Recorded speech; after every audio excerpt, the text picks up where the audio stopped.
Seems like just yesterday we were here. Well, I think we all know why I'm here. First of all, sorry I'm late, but I'm officially retiring from EIV and the box score. And as much as I've thought about what I would say and how I promised I wouldn't get emotional, it's never easy. You know, it's funny. I've watched hundreds of correspondents retire, and you wonder what that would be like. And you think you're prepared, but I was actually telling Hannah on the way over here.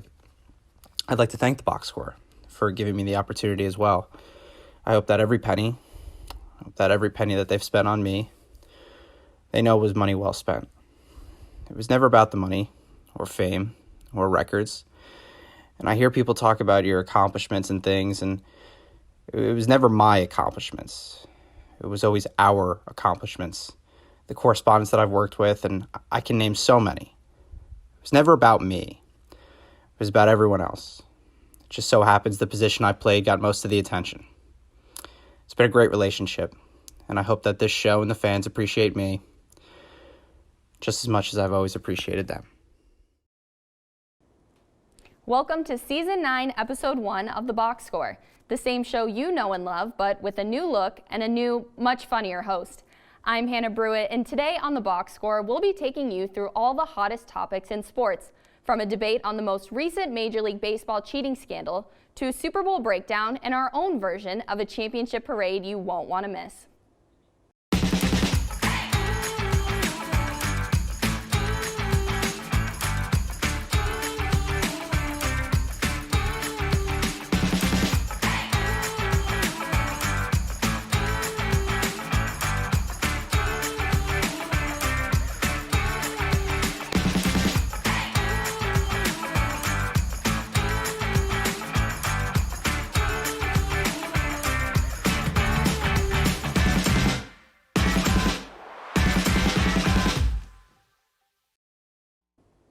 Tom Brady figured out a way to make headlines during the Super Bowl without actually stepping foot on the field. The 42-year-old quarterback and career-long New England Patriot enters free agency for the first time this year. The actual answer to where he'll spend his 21st NFL season probably won't come for a while, but a Super Bowl ad aired in the third quarter had New England fans on the edge of their seats. Quote, "They say all good things must come to an end, so to my teammates, my family, and my fans, you deserve to hear this from me," Brady said as dramatic music played, making every gullible football fan in the country think a big announcement was coming, just before shifting course and promoting Hulu, a subscription streaming service. And to top it all off, Brady concluded the ad by saying, quote, "But me, I'm not going anywhere," end quote. Seriously? Is this a sign or a scam? On behalf of Patriots fans everywhere, Tom, this is just cruel.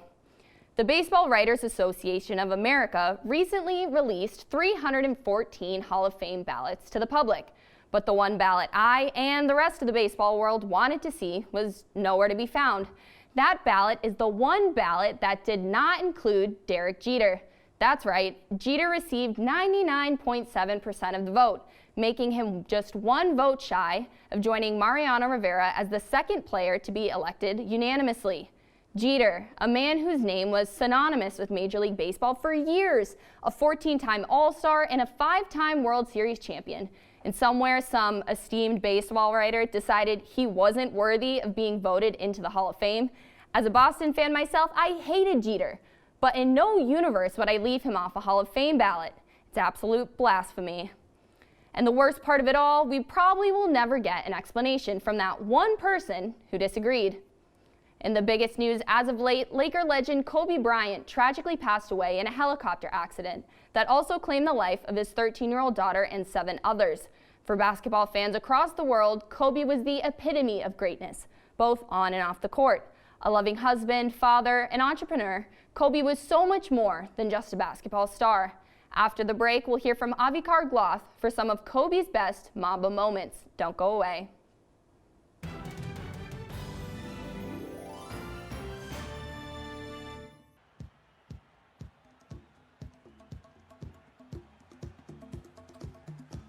All right, come back in 10 seconds. Ready, camera 1. Camera 1, you're gonna wide shot of the entire thing, and in 3, 2, 1, take. Tell cue. Welcome back to Emerson College. Emerson Camera trails 4, get a shot of the players coming across the court. 10 seconds left. Emerson trails by 1 point. As Camera 2 close on the person finishes their shooting. timeout. Thanks, Joe. With 10 seconds left, Emerson is hoping to pull away and score this big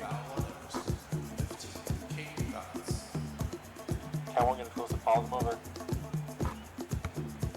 Emerson trails WPI 10 points. 10 seconds left. Emerson trails by 1 point as the team finishes their timeout. Camera 1 close up on number 33. Thanks, Joe. With 10 seconds left, Emerson is hoping to pull away.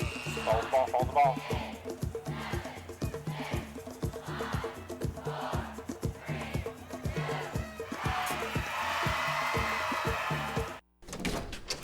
Hey, we're your roomies, your homies, your new living best. We live here too. Thanks. Liz! Action. Do you have any idea what time it is? It's time. 7. Oh, 7? It would mean a lot to me if you guys watch.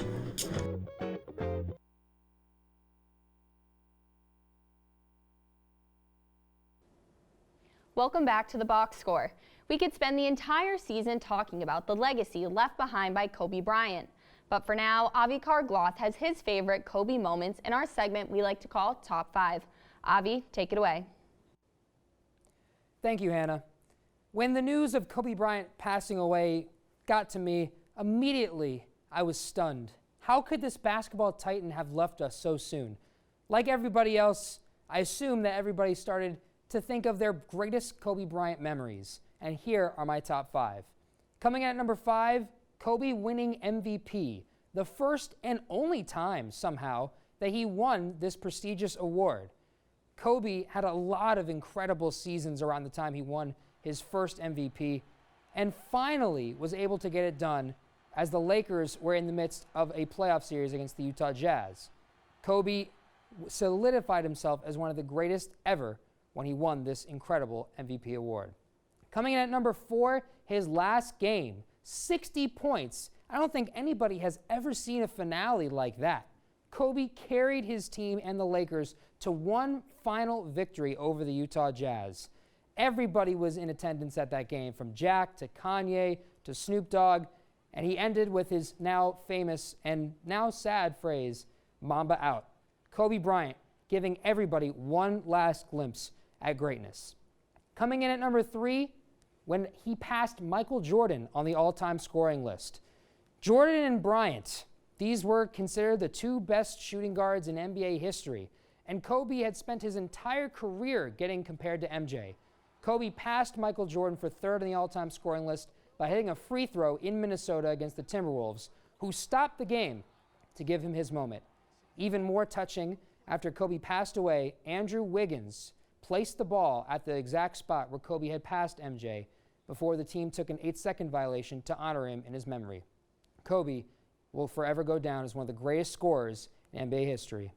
Number 2 on this list, Kobe winning his 5th title. 1, 2, 3, 4, 5. Count them up. Kobe Bryant surpassing his great teammate Shaquille O'Neal in titles, and he did it against the arch-rival Boston Celtics. Not only did he solidify his own personal status with 5 rings, but he was able to insert himself into a chapter of one of the greatest rivalries in sports, Lakers-Celtics. The fact that he was able to beat the Celtics just 2 years after they beat him solidifies Kobe as the ultimate champion. Mamba mentality, I guess. And finally, number 1, the greatest Kobe moment that ever was, when he scored 81 points. Oh my goodness. How is that even possible? Those are 2K numbers. Kobe with the 2nd most points in a single game, only topped by Wilt's 100-point effort. Kobe torched Toronto, who, no matter who they threw at him, didn't work. I still don't know why they doubled him. But 81 points in a game will forever be synonymous with Kobe Bryant. He's a legend of the game that we lost far too soon, and he will always be a memory in every basketball fan's heart. Hannah, back to you. Thanks, Avi. You know, that Mamba mentality we certainly will never forget. I'm now joined by Joey Dubois and Jacqueline Galvin. For the first time since 2016, Tom Brady and the New England Patriots did not take the field for Super Bowl Sunday. Instead, we saw the young phenom Patrick Mahomes and the Kansas City Chiefs really stick it to former Patriot Jimmy Garoppolo and his 49ers.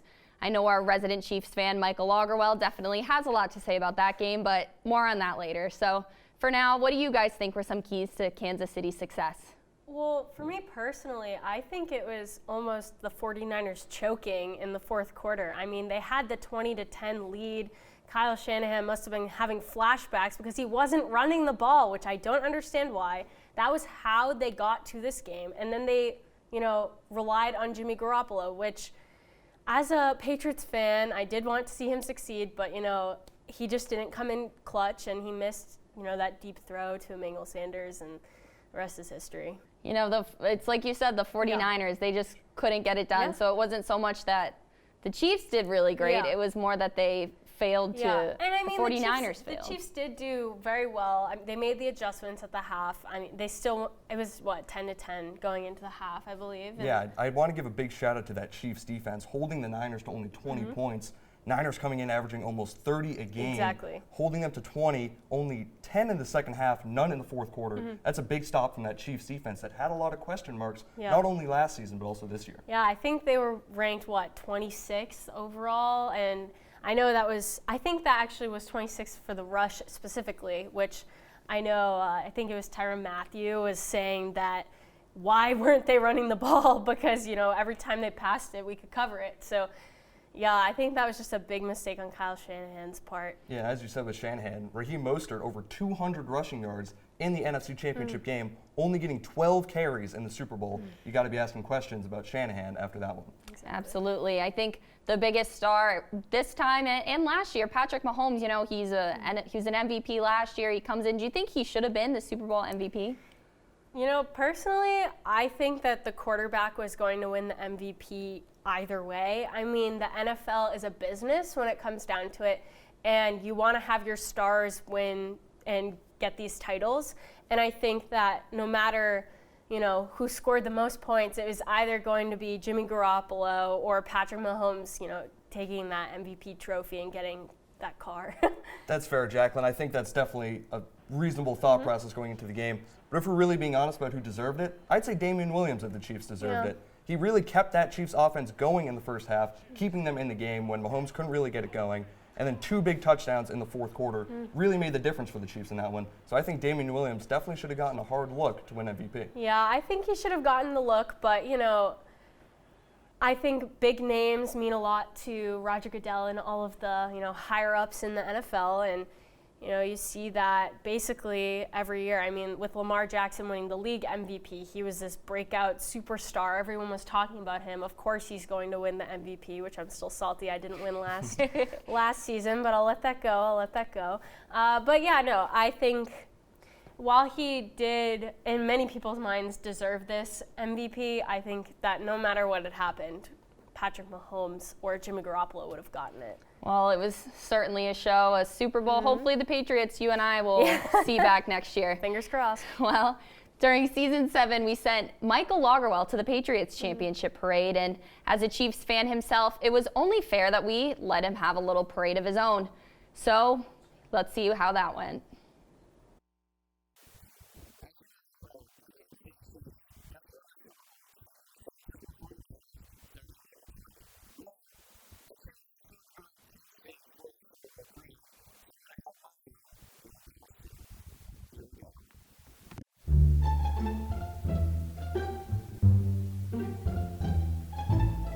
Oh, what's going on? Fall! Oh!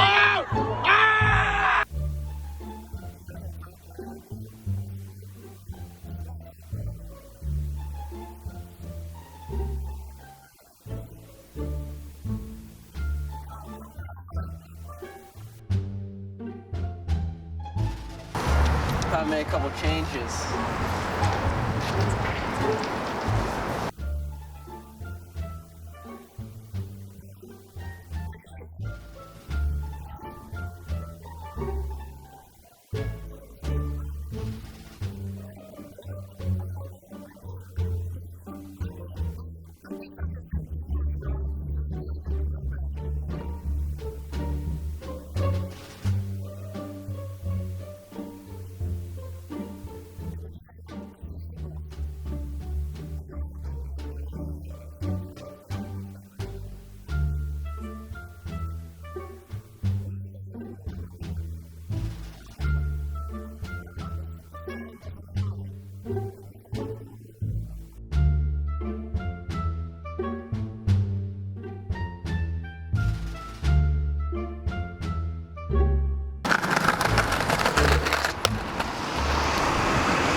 Tom Brady already.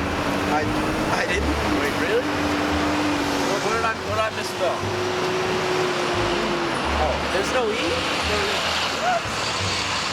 I mean, I don't know. I guess I'm just not thinking about Tom Brady that much right now.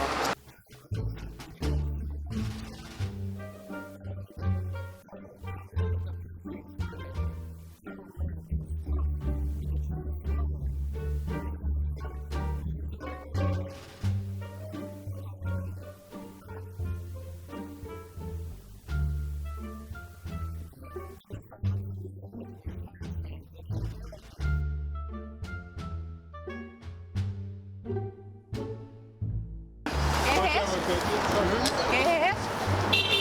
Sorry? ¿Qué es eso? Matt Castle?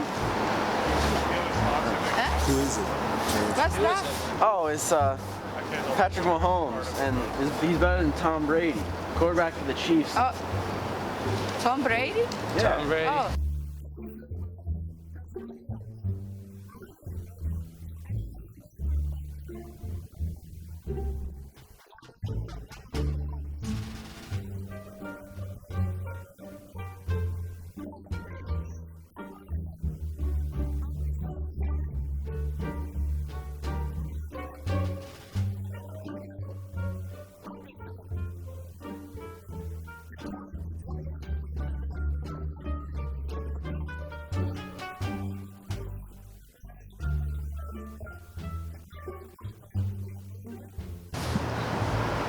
What did I spell his name wrong? I think so. It's not Brady. I don't think so. The name is wrong, I think so. It is? Okay.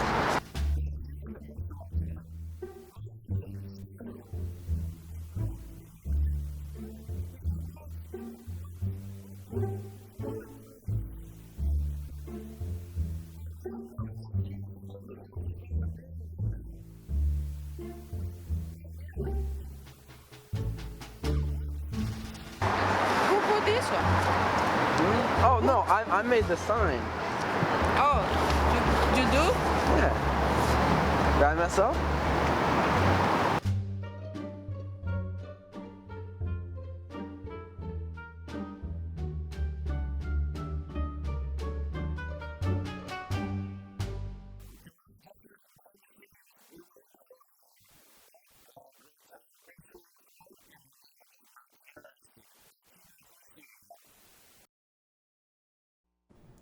Welcome back to the Box Score.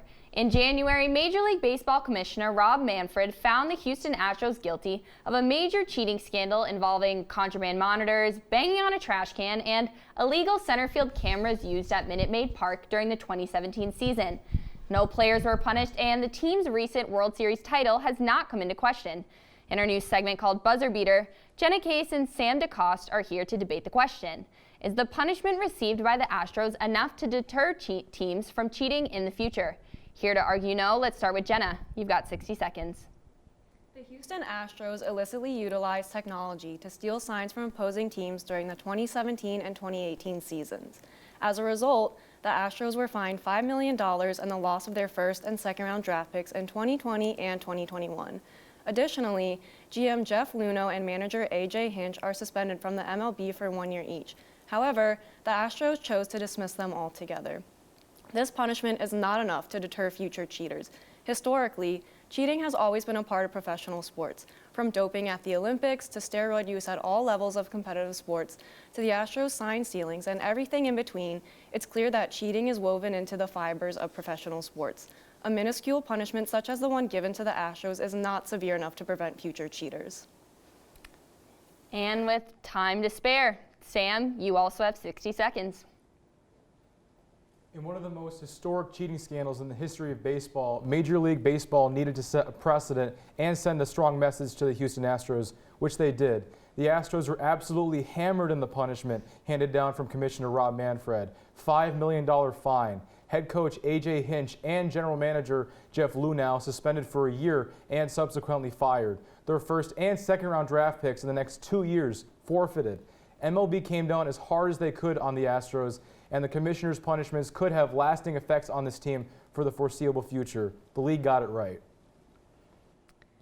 Well, now each side has an opportunity to make answering arguments towards each other. Again, Jenna, you've got 60 seconds. In a situation such as this one, you really have to think about the logistics. The $5 million penalty is the maximum penalty allowed in MLB, but in reality, that's really just a drop in the bucket for the Astros. When you come to think about it, the Astros have opening day payrolls in $124 to $161 million range over the last 3 seasons.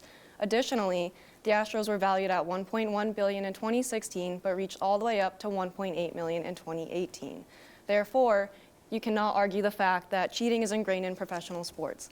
According to NBC Sports, if you ask 29 other owners around the sports, off the record of course to ensure honesty, if they would trade 2 first-round draft picks, 2 second-round picks, their GM, their manager, $5 million, and a little bit of bad press for a significantly increased chance to win a championship and improve the value of the team by $700 million, they all said they would make the deal. And with, again, seconds to spare. Now, Sam, you've got 60 seconds to answer Jenna. Jenna, is it? All right, so let's talk about the Astros. You said that in sports, in society, athletes are always looking for an advantage, which is true, and sometimes it's an unfair advantage. But in the MLB's case, they can address it. They can resolve those issues. And I don't see how the MLB could have come down any harder. You talk about the fine, the $5 million, that's the maximum that the commissioner could have handed down. I'm sure he would have loved to give them a higher fine, but that wouldn't have worked logistically. Also, some people have talked about suspending players because no players were suspended. There goes a lot of gray area into that if you suspend players, because if you suspend one player, because we don't know the involvement at all, then do you suspend everybody? Because you can't fire the team. You need to keep the Astros, you need to let the Astros be competitive next year, or else you're suspending them virtually for an entire season, and you need to let the players play still. And also talk about revoking the World Series title from Houston. That goes a lot of gray area as well, because do you dock 30 wins from their record? Do you give the World Series title to the Yankees or Dodgers? It's a logistical nightmare you're walking into. I've been waiting to hit that all day. Now we open it up to the jury. What are you guys' thoughts? So blame has been thrown around between the two of you, and I just want to know your thoughts, each of you, on how much are the players at fault? Are there any punishments that should come down to the players, the ones who were actually sign stealing, the ones who are actually doing the illegal deed? Yeah, well, that's a great question, Avi. So when we come back from the commercial break, we'll hear an answer to that and each side's closing arguments. And we'll choose our first week buzzer beater champion. We'll see you when we come back.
Welcome back. To round out our first installment of Buzzer Beater, let's hear each side's closing arguments. Jenna, 60 seconds. Yeah, I think Avi makes a really great point here. Should the players be punished or not? As an athlete, it's your responsibility to listen to your coach and follow his instructions. Therefore, I think it's a bit difficult to blame the players. I mean, you can't fire the whole team. So What's important to note, though, is that everyone can agree that cheating is unsportsmanlike and really has no place in sports. However, that does not change the fact that top-level athletes will try to twist the rules in their favor. Pro athletes are competitors, and competitors want to win. That makes cheating an unwritten rule in the rule book. And we've got some time to spare there for Jenna. Only 30 seconds. Now we've got Sam. You have 60 seconds on the clock.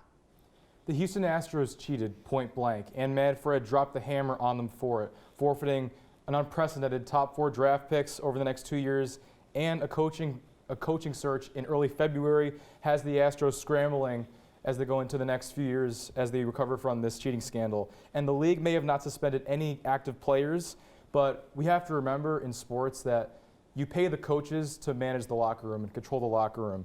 And so the coach is responsible for this cheating scandal, and that it's his responsibility. And that's why Manfred suspended Hinch and the general manager, not the players, because if you suspend players, you have to suspend all the players, and that goes into territory of punishing the fans more so than the club for the club's mistakes, and that can be seen as pretty unfair and unreasonable. But MLB did as much as they could in terms of the punishment they handed out, and they did as much as they needed to make a statement that in baseball you cannot cheat. And if these punishments don't stop the other 29 ball clubs in MLB from cheating going forward, nothing will. I'm going to hit it anyway. So now we'll get a vote from each jury member. Let's see, who do you guys think is going to win this one? I think Jenna's victorious. I'm going to go with Sam. Oh, and we got a tiebreaker. I'm going to have to go with Jenna. All right, well, there we have it. Congrats, Jenna, on your first win and advancing to round 2 of the Buzzer Beater Tournament. Now to end things here, we're going to hand it over to Brenna Shelton for our new segment we like to call Doing the Most. And now we're going to hear some of her takeaways from the Super Bowl. Brenna, the floor is yours. 102 million people tuned into Super Bowl 54 this past Sunday to witness the Kansas City Chiefs beat the San Francisco 49ers. Everyone who watched the game was buzzing about Patrick Mahomes possibly being the best quarterback in the game. Everyone on Instagram, however, was talking about how his girlfriend may be the most annoying person of all time. Patrick Mahomes' girlfriend, Brittany Matthews, is the epitome of doing the most. To give some backstory, Mahomes and Matthews have been dating for about 9 years. Over that period of time, Brittany Matthews has shown herself as a loyal girlfriend and a loyal bandwagon of whatever team her boyfriend is playing for. While there's no crime in being supportive, there probably should be an epilepsy warning trigger for whoever is viewing her Instagram stories.